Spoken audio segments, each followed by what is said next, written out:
bir güzel göbeğini soğuk yerine. Koyuşadı Halime'nin Hanife güzellikle. Koyuşadı Halime'nin Hanife güzellikle.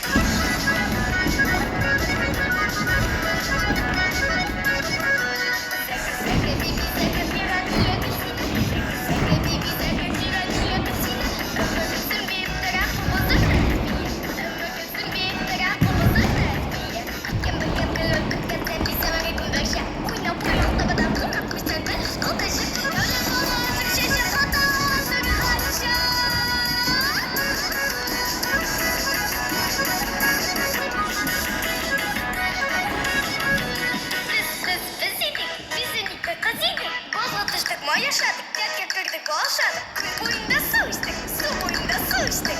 İyilekte, çilekte, döklere, meşte, tırnakta. Arpadan, badaydan, ışları gider olayla.